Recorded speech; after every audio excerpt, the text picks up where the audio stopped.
Madagascar is home to many animal lineages which enjoyed greater global diversity thousands of years ago. Pygmy hippopotamus, dwarf chameleons, and of course, the lemurs, are all examples of old genetic pools thrown into an isolated environment and given unfettered access to adapt and evolve into crazy forms.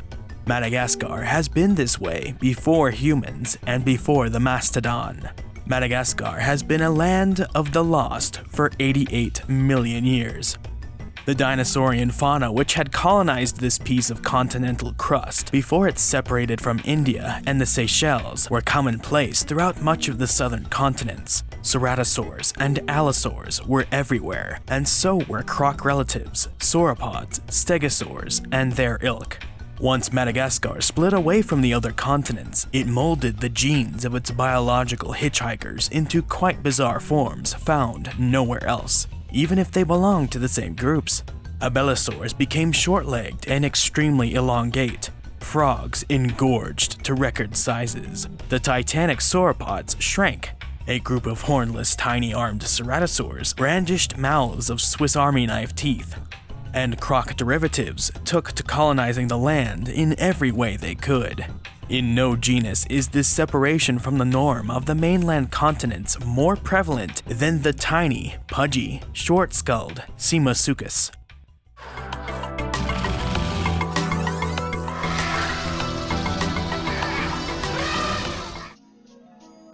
There is a common misconception that crocs are living fossils. The whole concept of the living fossil is a misconception as well, for each thing we call a living fossil actually has changed over time. It's only that their general body plan is so successful and generalized to adapting in many environments that they have not drifted away from it too heavily. Crocs are not living fossils. The ones alive today are rather different and new.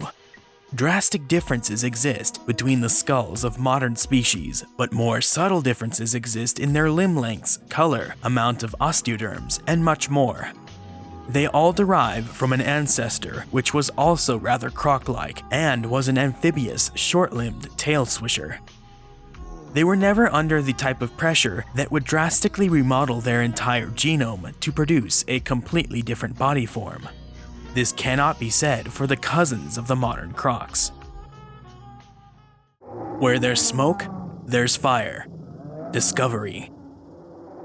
1993 saw the release of many of you's favorite film, but on the topic of Simosuchus, this year also saw initiation of a collaborative project between the Stony Brook University of New York and the University of Antananarivo in Madagascar.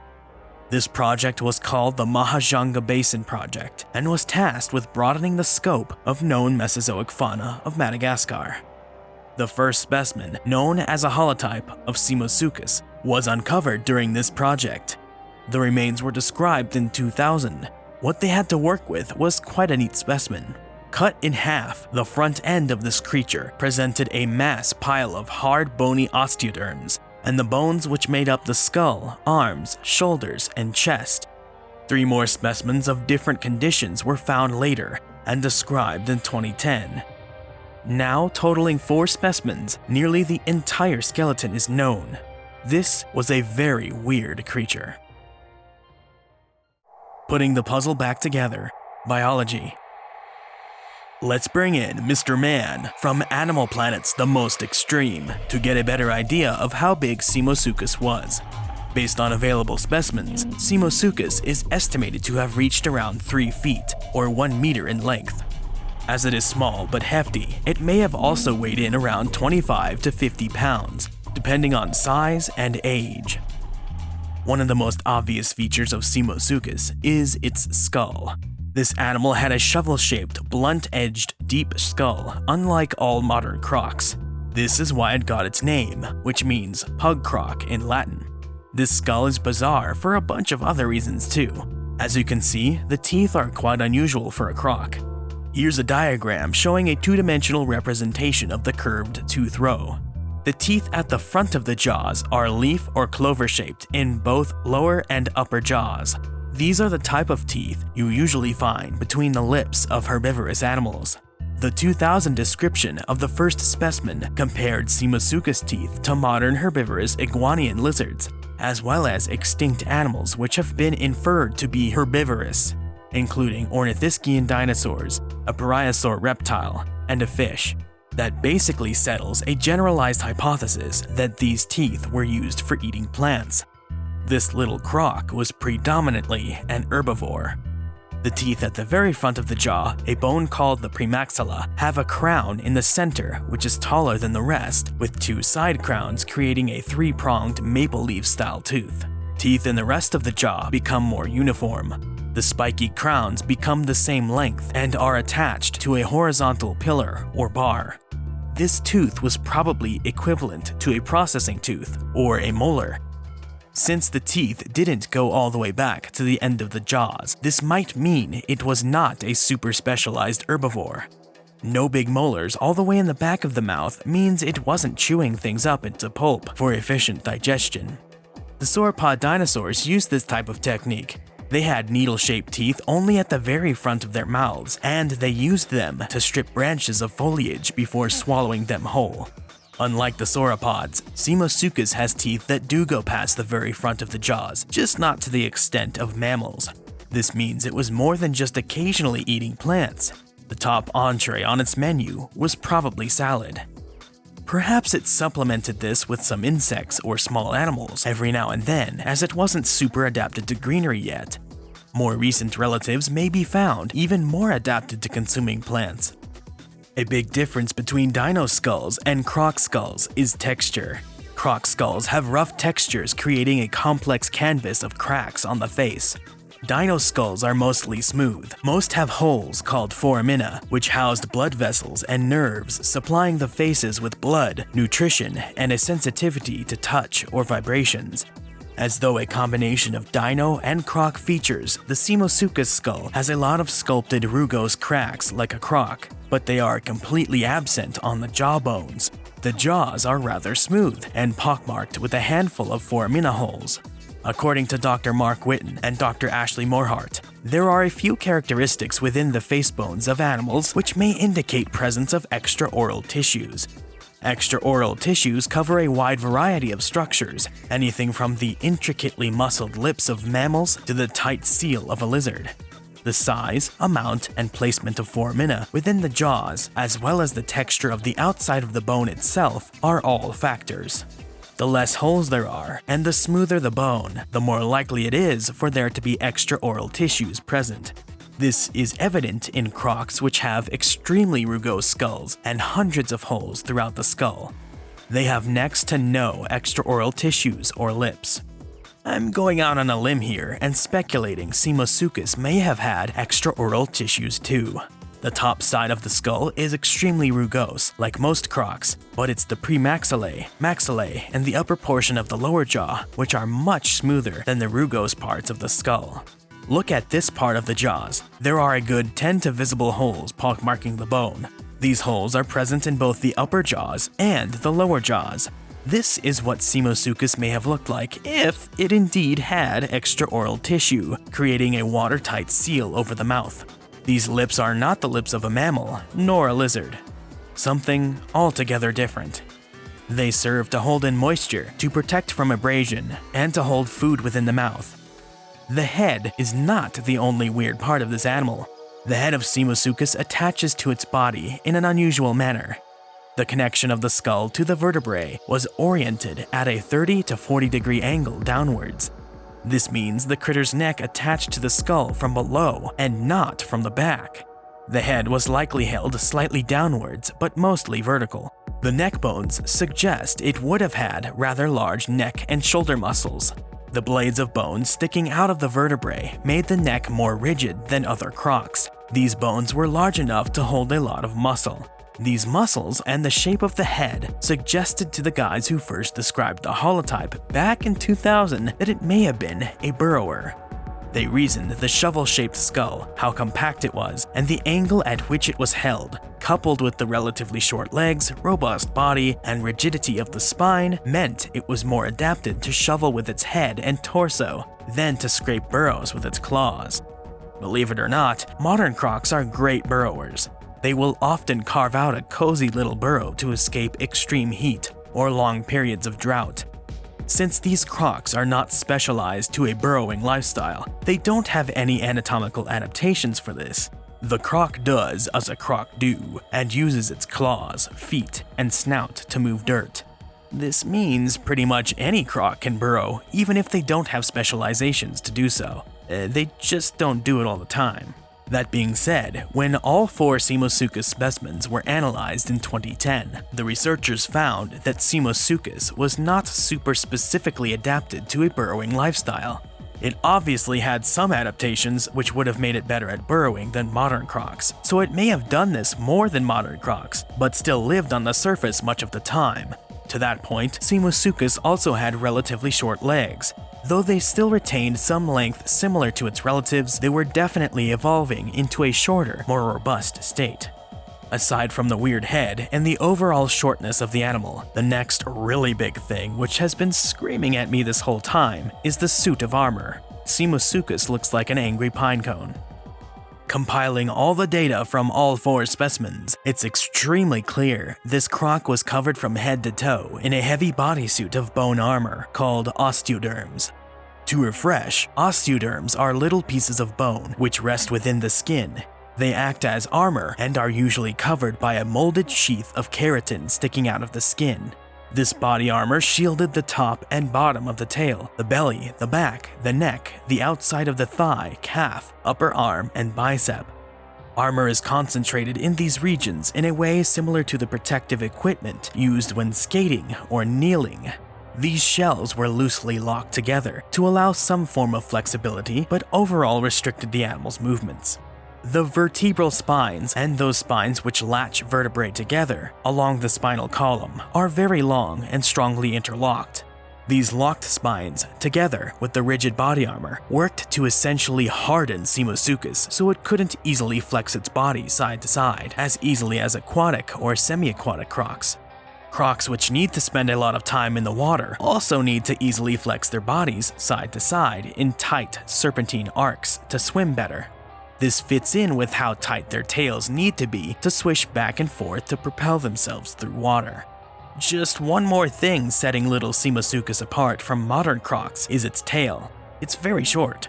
Composed of less than 20 vertebrae, the tail vertebrae are locked together and encased in a section of osteoderm armor, creating an almost pinecone or candy corn-shaped stubby tail.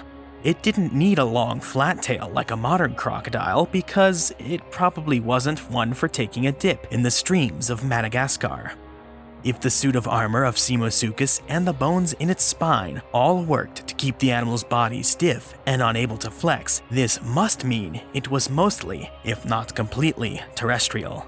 The shorter, more robust legs, herbivorous teeth, possible lippage, and the short stubby tail pretty much rule out any interpretation which involves the animal spending a lot of time by the water. Taking a trip down memory lane, phylogeny. Most researchers who've studied Simosuchus consider it a part of a clade called Notosuchia. Notosuchia are not directly related to modern crocs, which are part of the clade Crocodilia. This would make Simosuchus technically not a croc, but I'm using the common term croc to refer to it, so we're all good. The group which led to modern crocs is called Metasuchia. It's divided into Notosuchia and Neosuchia. Metasuchia is a very big group and holds a lot of different animals. They share the same crocodile aesthetics, with rugose bones, osteoderms, and 4 legs ending in 4 or 5 toes.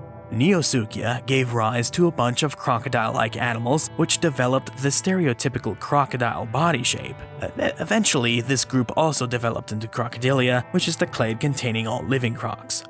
The sister group, Notosuchia, took a very different route.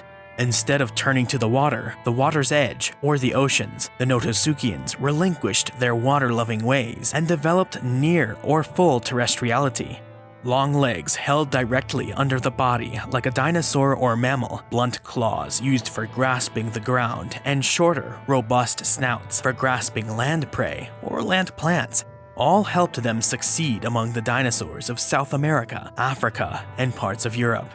Simosuchus is a Notosuchian according to the most recent research done by Joe Surtick and Alan Turner.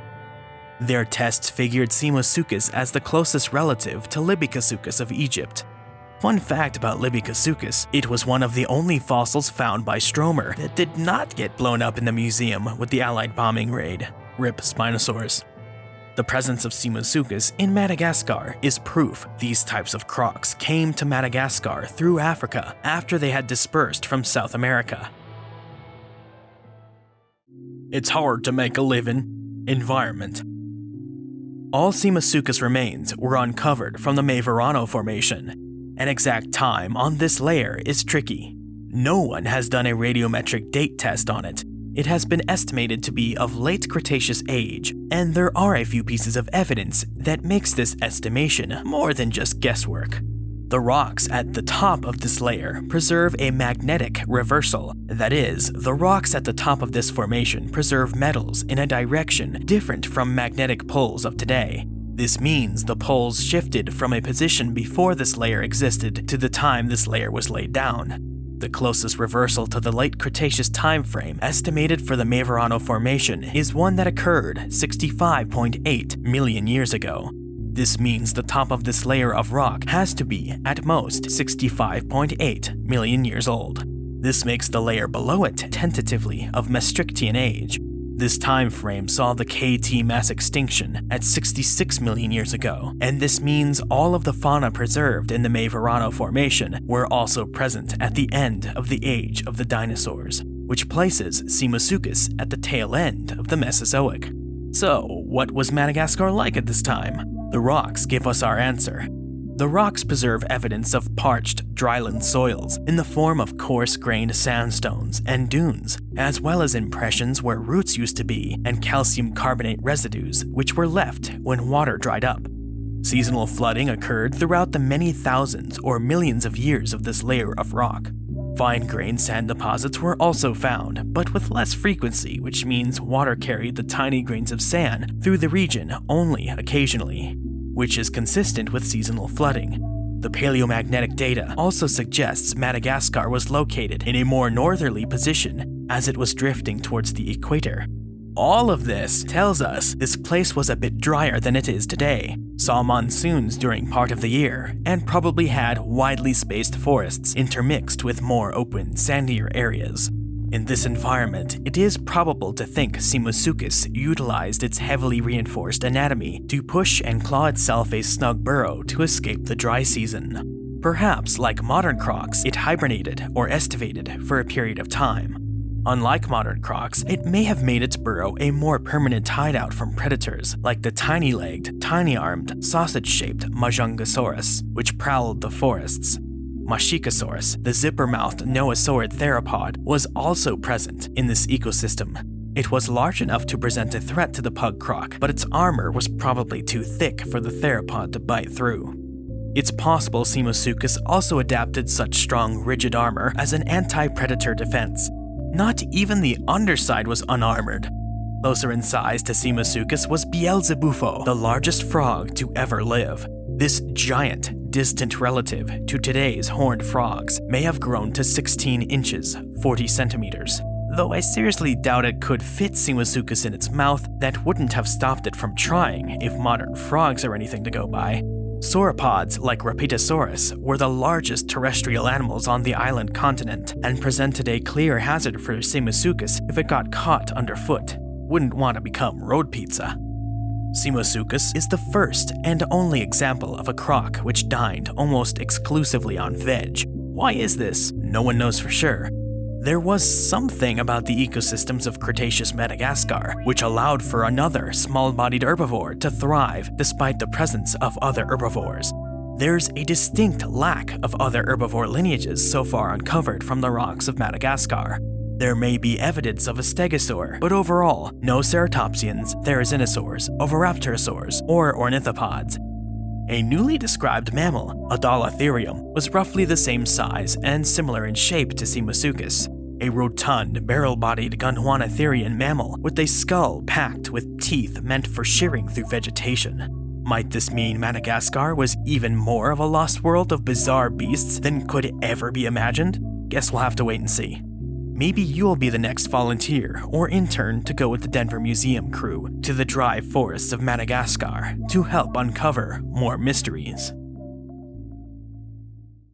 For more interesting stories about nature, the history of life, or what goes bump in the night, subscribe, hit the bell icon for updates, like this video, and drop a comment in the comment section below. Thanks for watching. Special thanks to my elephant tier patrons, Ray, Isaiah Garza, Dinosaur, Christoph Hubinger, Biotaverse, and Arda Bayer. And another thanks to my Tyrannosaurus tier patrons, The Dogman, Iron Bladesman, Danny Van Heck, and Dana Manchester.